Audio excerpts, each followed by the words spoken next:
선교는 성령님이 이끌어 가시는 일입니다. 우리가 이 땅에 살면서 하나님이 친히 이끌어가는 일이 얼마나 될까? 무슨 일이 있을까? 보통 사람들이 주도적으로 이런저런 일들을 계획하고 실천하고 완성을 시켜갑니다만은 선교는 예수가 오셔서 죽으시고 부활하시고 승천하시고 다시 오신다는 이 엄청난 하나님의 나라의 비밀스러운 일은 사람이 주도적으로 하는 것이 아니라 성령 하나님이 주도적으로 하신다는 사실을 오늘 6절에서 생생하게 우리에게 보여줍니다. 읽어봅시다. 성령이 아시아에서 말씀을 전하지 못하게 하시거늘. 어떻게 성령님이 선교를 못하게 막으실까? 성령님은 선교를 할 수 있도록 주도하시기도 하시지만 선교를 하지 못하도록 막으시기도 하시는 성령 하나님. 우리는 한쪽으로 보는 것을 좋아합니다. 한쪽으로 치우치는 것을 좋아합니다. 21세기를 살아가는 현대를 사는 그리스도인들은 전도 안 하려고 그러고 선교 안 하려고 애를 씁니다.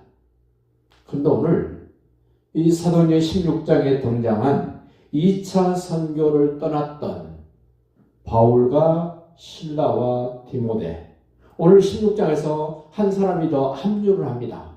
이 사도행전을 기록한 누가가 여기에서 합류를 합니다. 이 네 사람을 너무 열심히 선교하려고 힘쓰고 애쓰는데 성령 하나님이 그만해도 돼, 이제 하지 마 라고 막습니다. 못하게 제재를 합니다. 얼마나 열심히 선교를 했으면 성령 하나님이 막으실까? 이제 그만해도 돼, 아니 그쪽은 안 돼, 이 정도로 성령 하나님이 막으실 정도로 우리도 한번 해봤으면 좋겠다.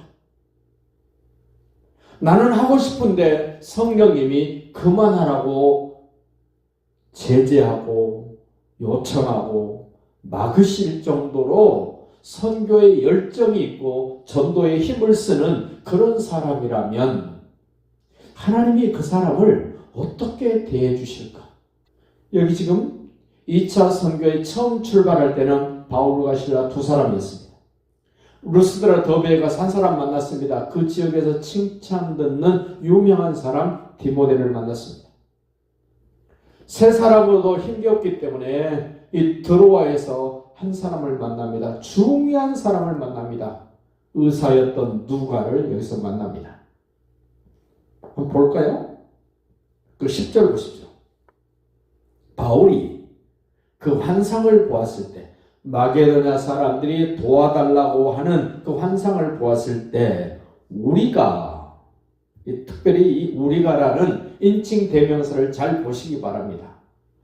바울과 실라와 디모데가 있다가 지금 이 사도행전을 기록하는 누가가 함께 했기 때문에 우리라는 표현으로 바뀌었습니다. 여기에서 누가가 합류했다는 것을 우리는 알아차리고 곧 마게도냐로 떠나기를 힘쓰니 이는 하나님이 저 사람들에게, 마게도냐 사람들에게 복음을 전하라고 우리를 부르신 줄로 인정함이라. 선교는 어떤 사람이 합니까? 성령의 인도를 받고 하나님이 역사하시고 많은 증거를 주실 때 그것을 인정할 줄 아는 사람들이 선교하고 전도합니다. 성령의 역사에 둔감한 사람들은 전도나 선교가 불가능합니다. 선교할 수 있도록 이끌으셨던 하나님, 1차 선교를 이끌었고 2차 선교의 초반기를 이끄셨던 하나님이 이제 사람이 구성이 되어지고 조직이 되어져서 이제 마음먹고 하려고 그럴 때 하나님이 스탑, 그만해, 안 돼. 그런데 하나님은 맡기만 하시는 것이 아니라 또 다른 방법으로, 또 다른 내용으로, 또 다른 지역으로 선교의 지경을 넓히시는 실질적인 일하시는 분이 성령님인 것을 우리는 보게 됩니다. 7절 볼까요? 무시아 앞에 이르러 비두니아로 가고자 예스되. 선교는 편안하게 하는 것이 아닙니다. 안위를 도모하고 안정적으로만 하는 것이 아닙니다. 힘써서 애써서 성령의 인도를 따라 복음을 전하는 일이 선교입니다. 애썼다. 비두니아로 가고자 애썼다. 얼마나 애를 썼으면 이렇게 애썼다고 기록하겠습니까? 그럼에도 불구하고 예수의 영이, 하나님의 영이, 진리의 성령이 그 비두니아로 가는 것을 허락하지 아니하셨다. 막으셨다. 가지 못하게 하셨다. 그쪽 비두니아 쪽에 사는 사람들에게는 애석하고 안타깝지만 유럽이 복음화되도록 방향을 틀어주시는 분이 성령 하나님이세요. 우리는 이 한반도 이쪽에 있기 때문에 그때 성령 하나님이 저 유럽 마게도냐 첫성 빌립보로 보내지 않고 이 동남아시아 쪽으로 보내셨으면 지금 우리가 유럽처럼 앞서갔을 것이고 지금 유럽이 이 동남아시아 같이 됐을 텐데 라는 아쉬움도 해봅니다. 물론 하나님의 은사와 부르심에는 후회함이 없다고 말하지만 우리가 먼저 복음을 들을 수 있고 받아들일 수 있었으면 얼마나 좋았을까. 우리는 뒤늦게 받아들여서 그들보다 더 적극적으로 선교하고 전도하고 하나님의 사람으로 살고 있습니다. 하나님이 막으셨다. 막는다고 포기하고 있을 수 없어서 8절에 보십시오. 무시아를 지나 드로아로 내려갔는데 한쪽을 막으니까 또 다른 길을 찾아서 가게 하신 길로 갑니다. 거기서 누가를 만납니다. 누가의 고향은 드로아일 것이다 이럽니다. 드로아에서 누가가 합석을 합니다. 그러자 밤에 환상이 바울에게 보이니 마게도냐 사람 하나가 서서 그에게 청하 이르되 마게도냐로 건너와서 우리를 도우라 하거늘. 이 마게도냐, 우리로 말하면 전라도, 경상도, 충청도 그러듯이 큰 지역을 마게도냐, 그 마게도냐라는 큰 지역에서 이제 특정한 지역, 빌립보, 마게도냐 첫성 빌립보 이럽니다. 그 빌립보로 이제 가서 복음을 전하게 되는 이 시발점이 여기입니다.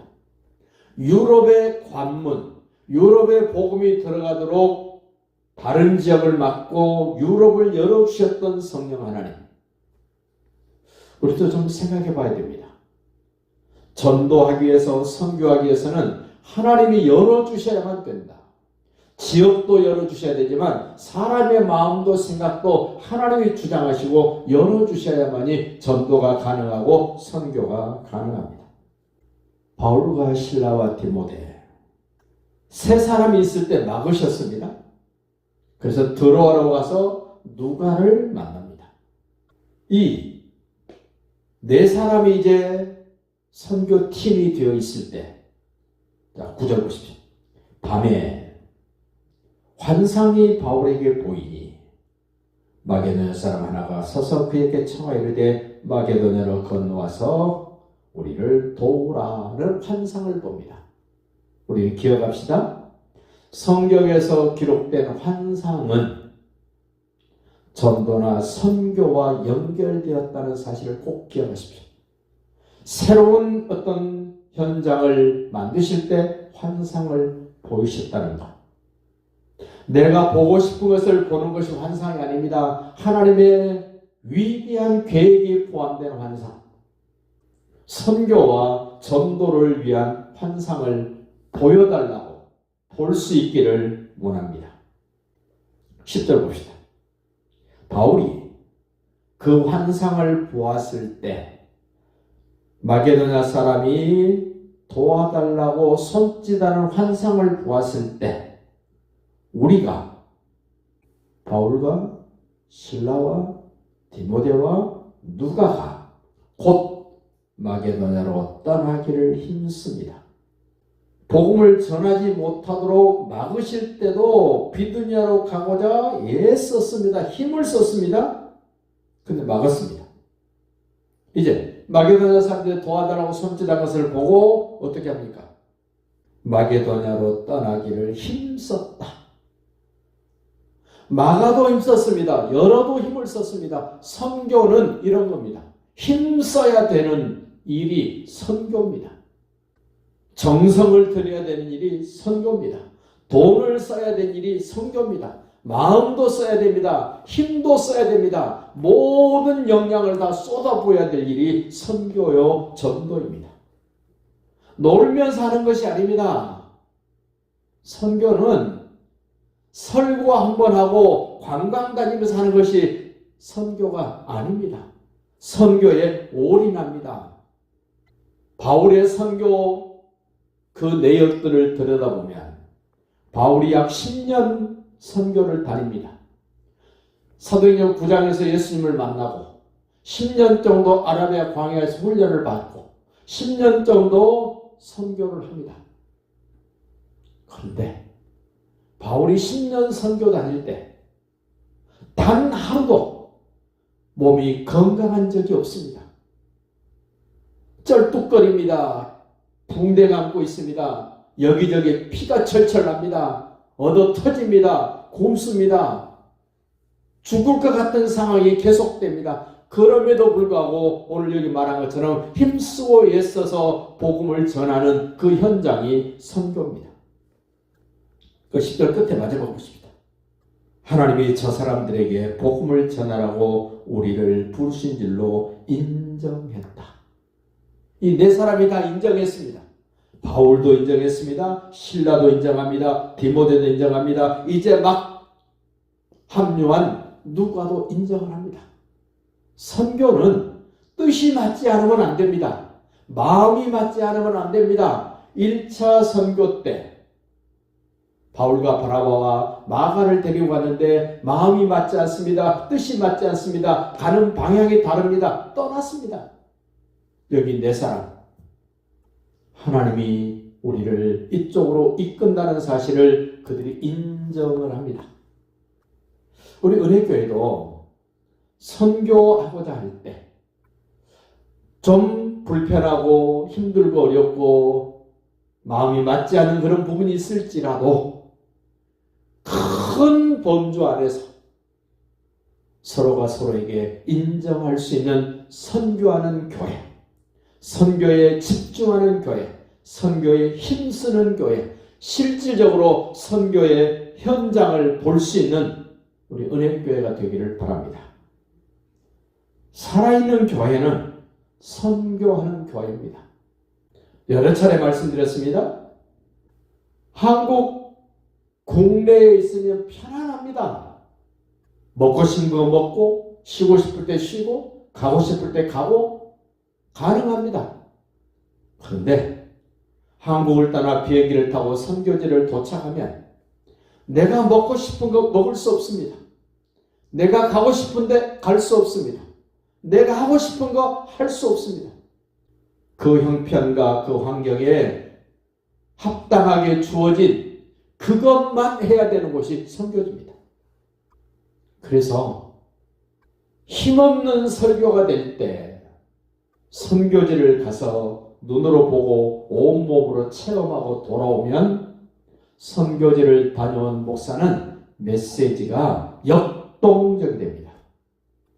힘없고 맥이 없고 그냥 털어져 있는 설교가 아니라 현장에서 생동감 있게 보고 듣고 느낀 것들을 가감없이 전하는 선교의 현장을 설교하기 때문에 듣는 사람들이 압니다.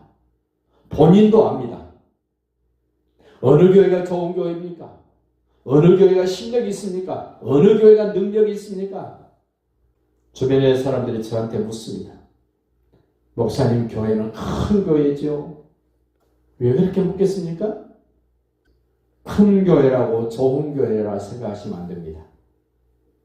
오늘 주님을 만난 사람들이 선교지로 갑니다. 복음을 전하고 싶은 사람들이 선교지로 갑니다. 하나님의 역사를 인정할 줄 아는 사람들이 선교지로 갑니다. 바울이 선택하고 선택했던 신라, 바울이 1차 선교 때 눈여겨봤던 루스드라 더베에 있었던 젊디 젊은 미래가 촉망한 디모데, 그리고 전혀 그 누구도 생각하지 못했던 드로아에서 누가라는 멋진 동력자를 만나는 이 선교의 현장에 하나님이 친히 인도합니다. 하나님이 친히 기름을 붓습니다. 하나님이 친히 생생한 증거를 줍니다. 오늘 우리도 기억합시다. 성령의 인도를 따라 할 수 있는 일은 전도와 선교입니다. 그 일에 마음을 쓰고 시간을 쓰고 물질을 쓰고 재능을 써서 하나님이 기뻐하시는 일을 감당하는 교회가 되고 여러분 모두가 되시기를 예수님의 이름으로 축복합니다.